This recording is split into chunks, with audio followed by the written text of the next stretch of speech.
Hi there, welcome back to another video on my channel. Today, the setup looks a lot different because I am currently at my parents' house for the holidays. So, forgive me if this is not the usual expectations you have for one of my videos.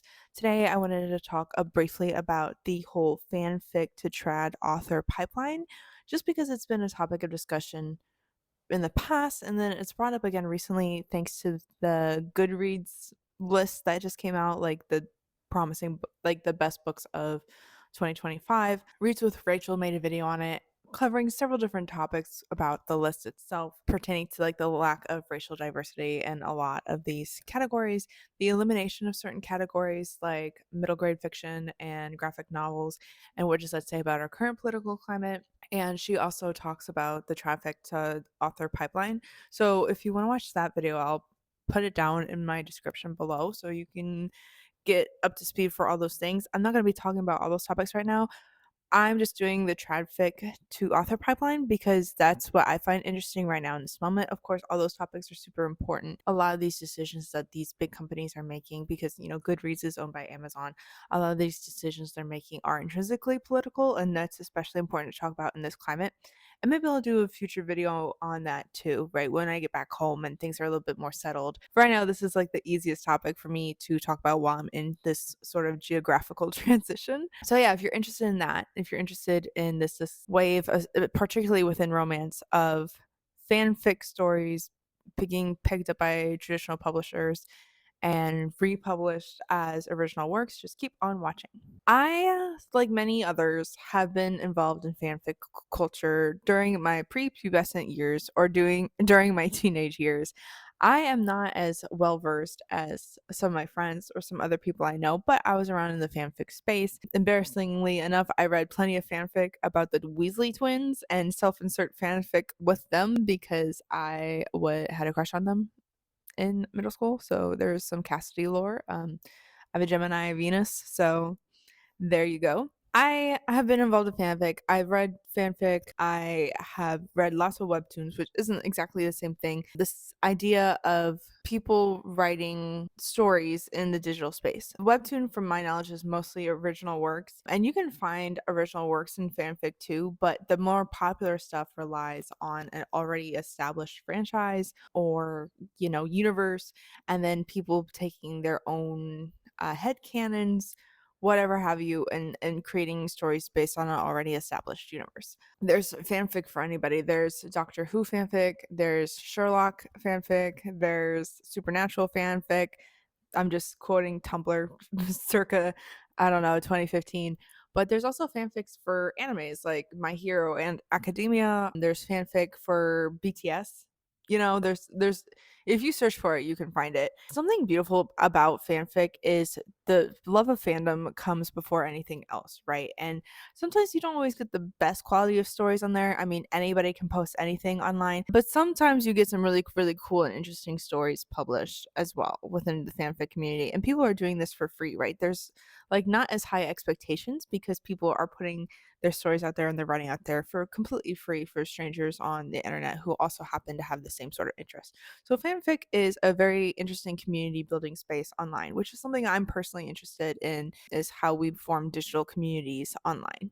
This is something I studied as part of my master's degree. It's, I don't know, just interesting to me how we form these social bonds online. Well, what happens when companies start to invade these spaces?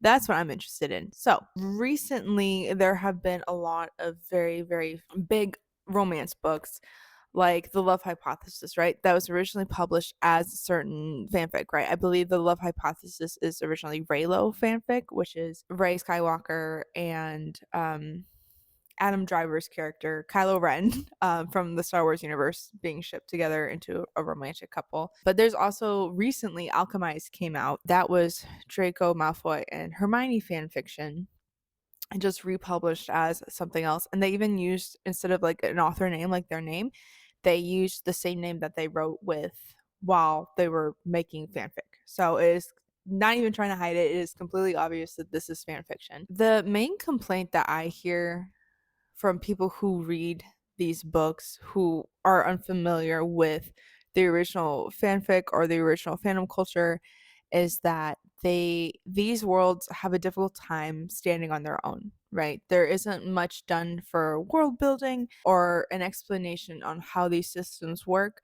So a lot of the story may have gaps or might not make sense to readers who aren't familiar with the original source material, which is a valid critique, right? Because so much of fanfic relies on the reader's preconceived knowledge of whatever universe they're reading about. It's because, again, it's built in community writing. It's not original work. So when you take that community aspect out of the book, then it kind of loses a bit of its sparkle, in my opinion. Now, I haven't read these books. I'm not a disclaimer. I'm not a big romance reader. I've dabbled. I've read a few modern romances. Some of them I've liked, some of them I haven't. It's just not my speed. I am somebody who predominantly reads and writes spooky things, so horror and horror adjacent. I like the occasional thriller, mystery, speculative fiction, especially. I tend to read a lot as well. So not really my realm of expertise, but I am friends with or know of other romance writers online and on threads and Instagram and all that. So I see their complaints because romance as a genre is often criticized, right? Fairly and unfairly so. But I feel like the biggest criticisms come from romance because it is like the most popular genre right now. We have a significant amount of women reading books in general, but especially genres that are traditionally focused around women. And so, because there's more women reading than ever or being involved in publishing than ever, it makes sense that these genres are going to be the most popular. And that's something that was reflected in the Goodreads data for all these like Goodreads awards that came out this year. Most of the nominated book titles were written by cisgender, straight, white women with some diversity mixed in depending on different categories. But overall, the overall consensus is that white women dominated the charts, girl. Which, yay, women, but also yay, everybody else, right? In a perfect ideal world, which is, again, another issue with publishing that I can talk about in the future. But circling back to fanfic culture, I think a lot of readers that I've seen have expressed a frustration with this. They always talk about craving original work, something new, something fresh. But then at the same time, we vote with our wallets, right? And there's a reason that these stories are doing well, and people are gravitating towards them, is because a lot of these fanfic authors already have a built in audience. So in publishing, like the biggest goal is to just make money. At the end of the day, publishing is a business and they will put out stories based off of what sells, right? It's very, very tempting to see something that's already been published online that plenty of people like are talking about and be like, cha-ching. So they are expecting that if they pick up this popular fan fiction story, that if they purchase the rights to just to distribution and repackage it and sell it, that those fans of the original fanfic author are going to line up and buy out this book in droves, right? Because it's already had so many reads online. It's a similar idea from something I already talked about how influencers are getting book deals, and it's the same idea. They already have a built-in audience, so the likelihood of the book selling out or selling well at least is higher. It's not necessarily fair, it's not necessarily guaranteed, but it's an investment that these publishing companies are willing to make. And if it wasn't true, then they would not be doing this, right? But it is true. There's people who are devoted to the fanfic, who like the original story, who go out and buy this new book either because they want to support the original author or because they are just that invested in the story and they want to reread it from this differing perspective. My best advice for people who are frustrated with this is that, if you really want to read original work, to try to invest in authors that aren't like in the top 5, right? Or to invest in authors who are putting out unique stories and genre bending stories or something like different, right? You might have to do a little bit more research. You might have to dip your toes into the indie author scene, right? Just to fulfill these desires, because it's similar to people complaining that there's like this tropification of books, especially in romance, where it doesn't necessarily like there's not as much emphasis on the story or the narrative, but whether or not that certain tropes exist in the book. So, people, even with marketing, because I made a book on this. It's easier to market your book based on tropes, just because it's easier to market based on like search engine optimization words, buzzwords, things like that. So if you hear that like a romance has grumpy sunshine, one bed, enemies to lovers, or something like that, then that is easier for people to conjure up or connect with than just going on and reading paragraphs upon paragraphs of the description of the actual book. Unfortunately, people don't do that. The internet doesn't market that way. And so, yes, so that's why you're seeing people writing the same sort of elements, but not which translate into similar stories, right? Instead of focusing on the overall narrative itself. That's a separate problem because all romance does that, or like a lot of books do that. It's not just fanfic, but likewise, it still relies on a preconceived knowledge or notion, or the fact that like if somebody is a big fan of Star Wars, right, then they're only going to search for Star Wars stuff. So there's still this like tag system, because like a lot of these fanfic sites have tags, and you can explore a tag like like Star Wars, anime, K-pop, whatever, and then go based off of that. So there is like the search engine part of it too, this like optimized discovery system. So it's it's the internet. It feels a little inescapable right now, and I don't really have a solution to that problem, but there's that. Something else that like people are diving into. So I already talked about the fact that these stories have a hard time standing on their own 2 feet without the fandom or without the original source material, is the issue IPs too. And this is a delicate subject for me because I often write stories about well-known things. So I might not be the best person, or I might sound like a hypocrite talking about this, but I'm still going to talk about it. And then you can let me know if I'm being a hypocrite down in the comments below. Okay. But there's an issue with IPs, right? These franchises have a lot of money, and they are most certainly trademarked. They are most certainly have certain rights to them. And the issue with like fanfic becoming traditionally published now is like before that was all done for free, right? People could write whatever. It's for free. They're not earning money off of this. But in this new system, these publishers and these authors are earning a lot of money off of technically somebody else's IP. And so they do their best to try to strip themselves away from the original work. But then when you're like when you're like the love hypothesis, and then you put characters on the front that look very, very similar to Kylo Ren and Rey Skywalker, then that's when stuff gets kind of messy, because you're still signaling like, hey, this is this, right? Recognizing that you were relying on a previous franchise and their story building to sell your own book. It's the same with Alchemized. They were not shy about it being Hermione fan fiction, and there's a plethora of issues with this. But the fact that they marketed this is Hermione fan fiction obviously calls attention to the Harry Potter franchise.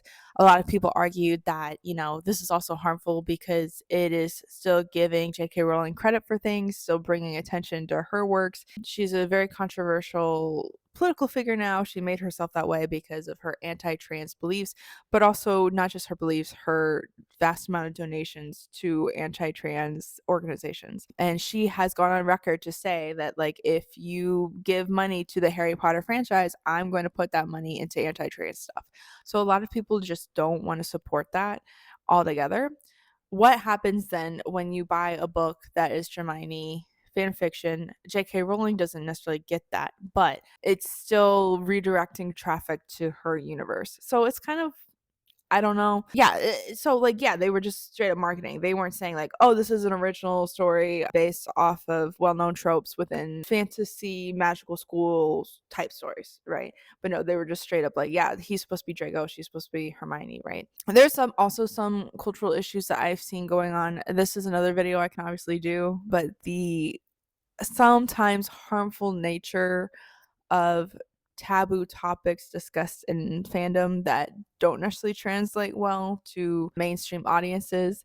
And there, I don't know if you clicked on this video, you're probably in bookish spaces, or you're probably involved with bookish drama. But there's that video of that lady being like, romance readers aren't that bright, and then going into talking about how a lot of these romance stories uphold the patriarchy, and they exist in like a very, they perpetuate relationships that are very like the women being controlled by a scary man, slave master relationships, or just like things like that. And like that's a whole other topic, whether or not she's right or wrong. I can make a video on it, but so there's already other problems too.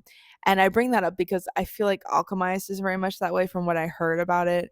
And a lot of Hermione fan fiction can be that way because, like, effectively he was her bully and he's very, very wealthy and she's a muggle and, like, considered, like, second class, like, compared to him, right?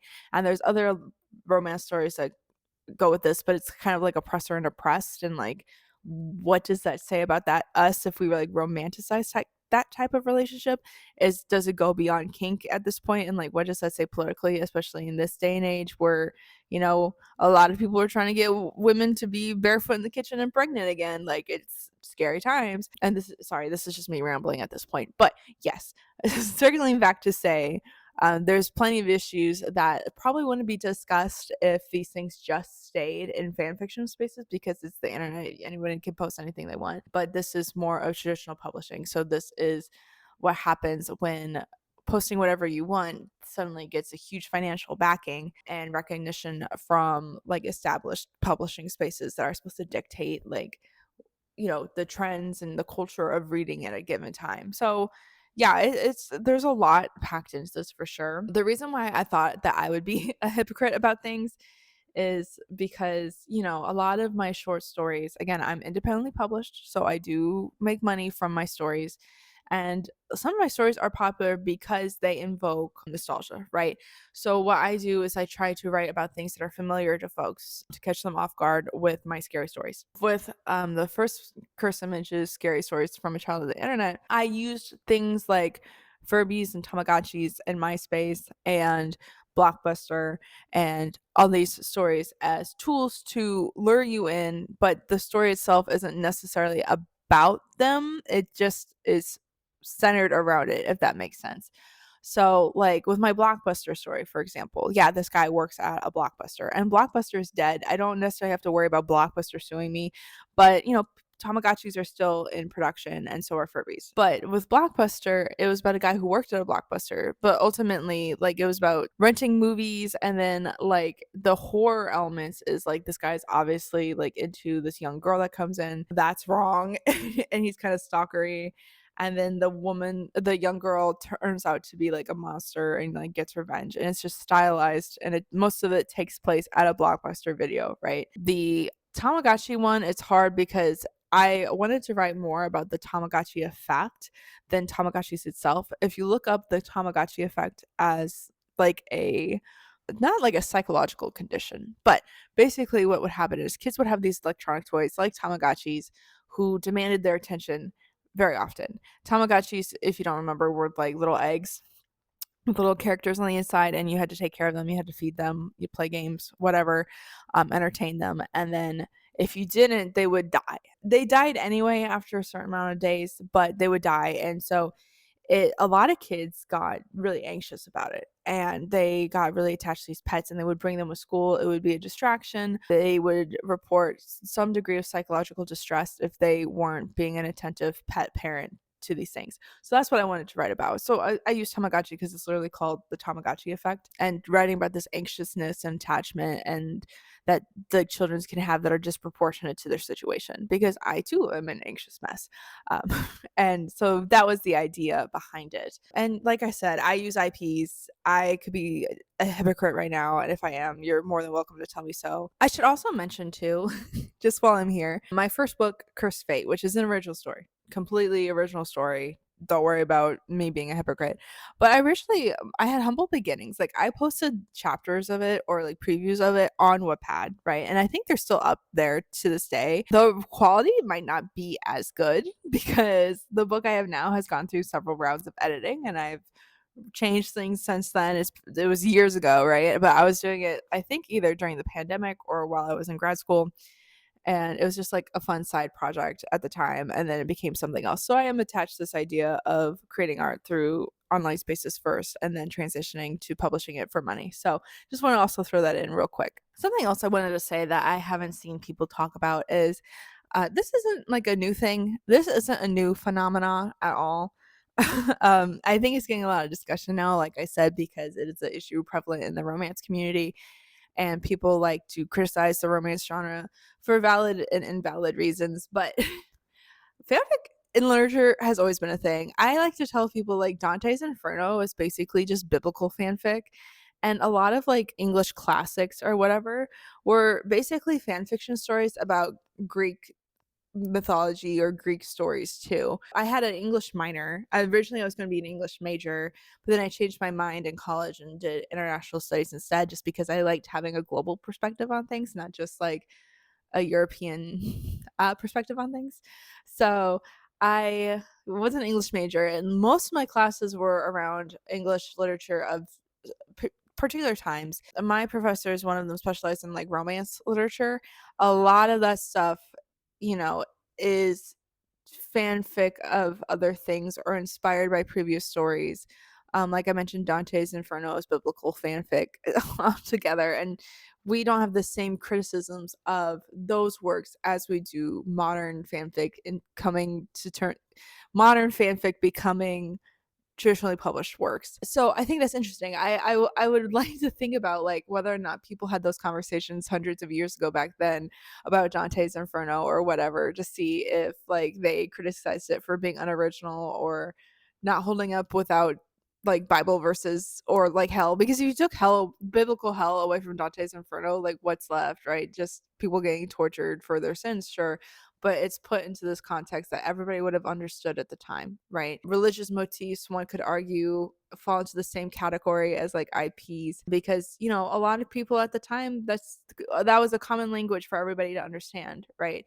So infusing religious elements into things strengthen your metaphor, strengthen what you were trying to say, because if people could connect the dots and be like, oh, this is similar to this, then it helped push certain like themes, social critiques, whatever, onto the story. Like even Frankenstein, right? Paradise Lost, right? Or the fall of Adam and Eve, the fall of man and sin. Yeah, or like even the Frankenstein title too, I think, is a modern Prometheus, right? Prometheus was the Greek guy who brought fire to humans, who brought knowledge to humans.